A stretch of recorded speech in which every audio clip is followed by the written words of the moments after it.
We are in the process of the Second American Revolution, which will remain bloodless if the left allows it to be. What is Project 2025? Project 2025 outlines a game plan to reshape America in 5 steps and 920 pages. Originally started in April of 2022 by the Heritage Foundation, among many other authors and contributors like Stephen Moore, Donald Devine, and Peter Navarro, who were all part of Trump's administration during his presidency. Basically, it's a step-by-step guide for the next conservative US president to become a dictator.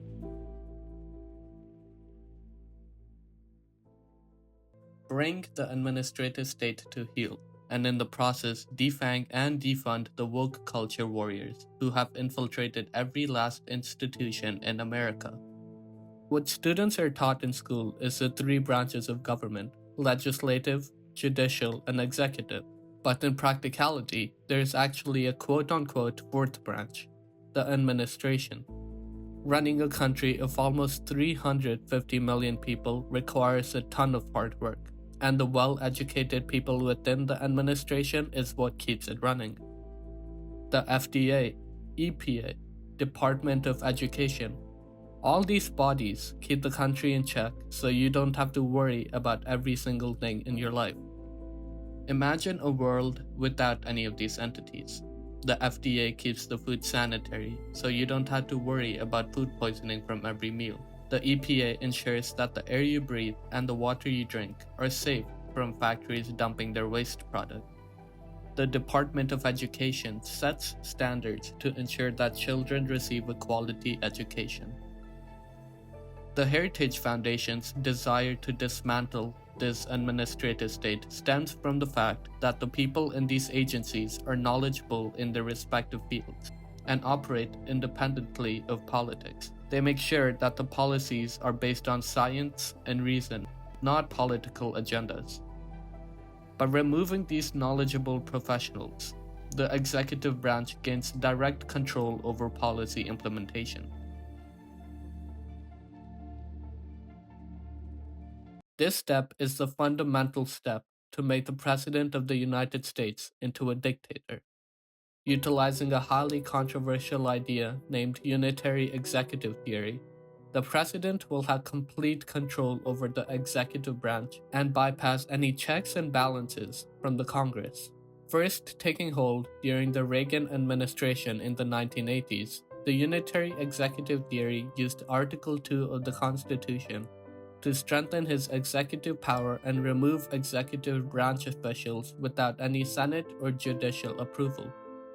President Bush used it to declare the war on terror. Obama used it to justify the expansion of drone strikes and deployment to fight terrorist targets. And Trump? He used it for the Muslim ban and immigration policies we see in 2016. Now, why is this scary? Because by concentrating power in the presidency, Project 2025 will create an authoritarian executive who is able to implement radical policies without legislative interference. The centralization of power means that decisions affecting millions of lives can be made unilaterally by one individual. This undermines the foundational principles of American democracy, which relies on a system of checks and balances to prevent any one branch or person from becoming too powerful.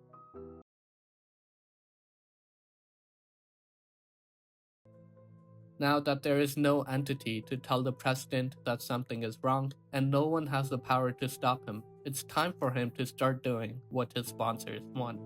The manifesto outlines various measures like rolling back environmental protections, limiting LGBTQ+ rights, and promoting family Christian ideologies in order to gain support from the Christian rights.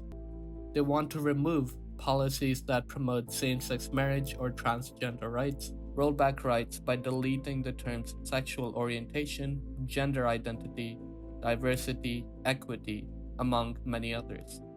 They want to reinforce the importance of traditional family values, avoiding the great awakening that confuse young minds today. You know who else did that? Hitler. They also aim to completely revamp what can be taught in schools. what students have access to in the library, and what teachers are allowed to talk about in school. You know who else does that?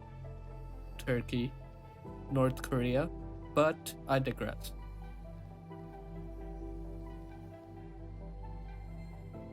And now that students no longer have proper education and all the administration have been brought down, who will help the president lead the country into ruin?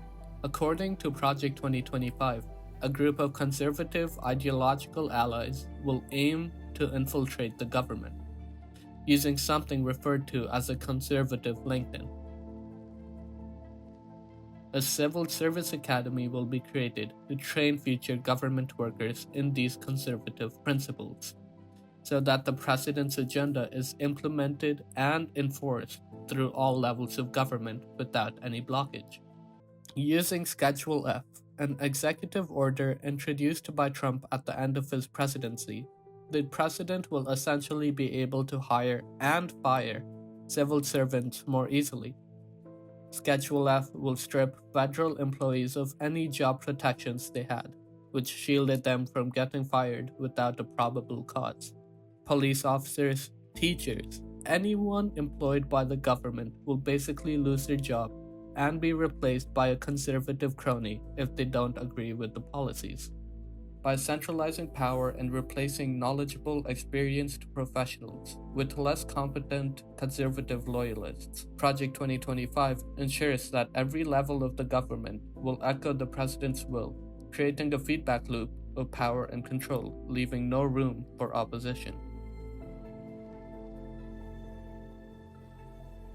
Congratulations on reaching the final step, because everything you need to know on how to convert a democracy into a dictatorship is right here in their 180-day playbook. This detailed guide provides a step-by-step plan for the first 6 months of a conservative presidency, focusing on implementing the manifesto's policies swiftly and decisively. This playbook includes strategies for neutralizing political opposition, controlling the narrative through media channels, and utilizing executive orders to bypass legislative hurdles. The playbook prioritizes rapid action to ensure that by the time the public realizes what's happening, it's already too late. The reason this playbook is only 180 days and not the 4 years playbook is because by the last day, the implementation of these policies will have gone so fast that there will be no more democracy left to save.